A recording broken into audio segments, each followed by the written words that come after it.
So এই guys welcome back. আমি যাচ্ছিলাম বরের জন্য খাবার নিয়ে কলেজে, দেখতেই পাচ্ছ হাতে ব্যাগ। রাস্তায় যেতে যেতে এতটা হাঁপিয়ে গেছিলাম, আমি টোটালি কথা বলতে পারছিলাম না, ঘেমে যাচ্ছিলাম। আমাদের ওখান থেকে কলেজটা এতটাই দূরে। আমি বাড়ি থেকে সব রান্না টান্না করে সকালবেলা ওকে দোকানের সব জিনিস গুছিয়ে দিয়ে তারপরে দুপুরবেলা চান টান করে ওকে আমি খাবার দিতে গেছিলাম।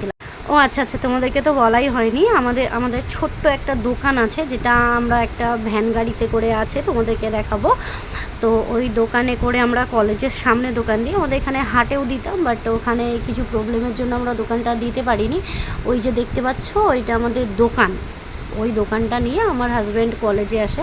আমরা মাঝে সাঝে মেলাতেও দোকান দিই। তো মধ্যবিত্ত মানুষ আমাদের এরমভাবেই চলে যায় আর কি। তো হঠাৎ একদিন ব্যবসার আইডিয়া এসেছিলো মাথায়, তো সেদিন থেকেই ব্যবসা করার ইচ্ছেটা আমার বললাম, ও শুরু করলো। তো এই দেখো কলেজ, এইটা আমি যেখানে বিয়ে হয়েছি ওটা ওখানকার বুরুল কলেজ। তো কলেজের সামনে চলে এসেছি। ওই দেখো বসে আছে, ওই যে ছাতা দেখা যাচ্ছে, ওইখানে যে ভ্যান গাড়িটা ওইটা আমাদের দোকান। তো দেখো আমি দোকানের সামনে চলে এসেছি, বসে আছি। এখানে আরও অনেক দোকান আছে, আর এনাকে ভাত দিয়ে দিয়েছি। আজকে ভাত, ডাল, আলু ভাজা এনেছিলাম, আরও 2-3টে তরকারি ছিল। তো ইনি এখন খাওয়া শুরু করে দিয়েছে। আর এখানে একটা দোকানদার আমাকে জিজ্ঞাসা করছিল যে এত দেরি করে খাওয়ার কী জন্য আনো। তো বললাম যে সব কাজ সেরে তো আমাকে আসতে হয়। তো তারপর দেখো আমি পুরো ঘেমে চান হয়ে গেছিলাম। আমার হেঁটে হেঁটে আসতে এতটাই কষ্ট হয়েছিল, এত রৌদ্রুর ওই দুপুরবেলা আমি পুরো ঘেমে চান হয়ে গেছিলাম। কথা বলার মতো অবস্থায় ছিলাম না, আমি কোনো কথাই বলতে পারছিলাম না, আমার এত কষ্ট হচ্ছিল হেঁটে হেঁটে আসতে। তো একটু বসেছিলাম ওখানে, বেঞ্চের মতো আছে একটা পিলারের মতো, ওখানে বসেছিলাম। তো এই দেখো ইনি তো খাওয়া শুরু করে দিয়েছে।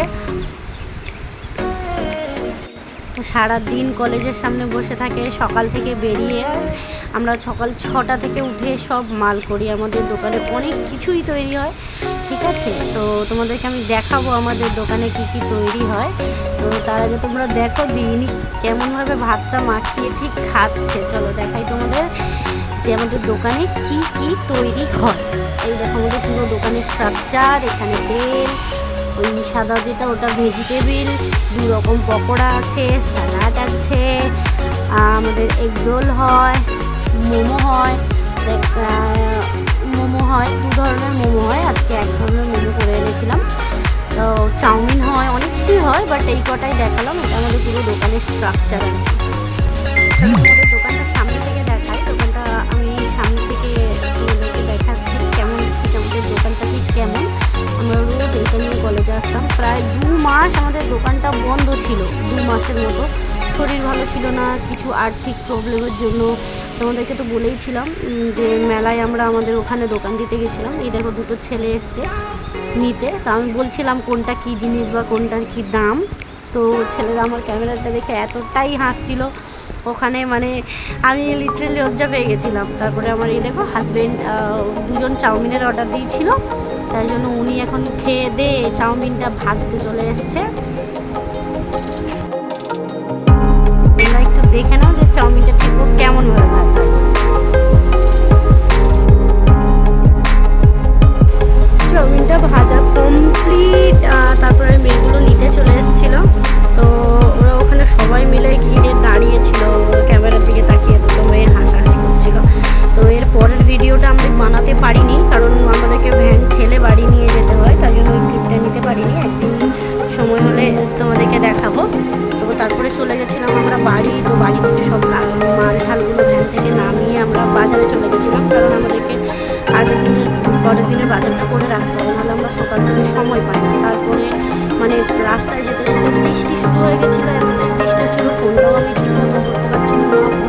পুরো জল পুরো ছিটকাচ্ছিল গায়ে, এত কি বৃষ্টির কারণে ঠিক মতো ক্যামেরাটা করতে পারিনি। আমরা মাংস কিনতে চলে গেছিলাম, কারণ আমাদের তো পকোড়া হয়, ছোটো পকোড়া, বড় পকোড়া, তাই জন্য মাংস কিনতে চলে গেছিলাম। বৃষ্টি পড়ছিল, তো মাংসের দোকানে গিয়ে কথা বলতে বলতে চলে এলাম মাংস দোকানে। আমাদের মাংস কাটা হচ্ছে, ছোটো ছোটো পিস করে পকোড়ার মাংস কাটা। এর পেটটা দেখো ফুলের ঢোল হয়ে গেছে, ঠিক আছে। আমার হাজব্যান্ড আগে এত রোগা এত মোটা হয়েছে, ওর একটা খুব বড় ফেড়া গেছিলো ওর ওপর থেকে, তো তারপরে ও অনেকটাই রোগা হয়ে গেছিলো। তো এই দেখো আমাদের বোধহয় মাংস কাটা শেষ, এবারে ওনারা প্যাক করবে। তো নিয়ে আমরা ডাইরেক্ট চলে যাব বাড়ি। ওখান থেকে গিয়ে পরের দিনের সব জিনিসপত্র আমাদেরকে তো আবার রেডি করতে হয়। তো এতটাই দেখো মানে মাংস দোকান থেকে আমরা বেরোতে পারছিলাম না, বাইরে এতটাই বৃষ্টি হচ্ছিলো। ওই আমাদের বাইক দাঁড়িয়ে, বাইকটা পুরো ভিজে গেছিলো বৃষ্টিতে। এই দেখো আমি হাত দিয়ে দেখছি যে কতটা বৃষ্টি হচ্ছে। তো এরপর থেকে আর ভিডিও করতে পারিনি। আজকের মতো এইটুকু, টাটা বাই বাই, সবাই ভালো থাকবে।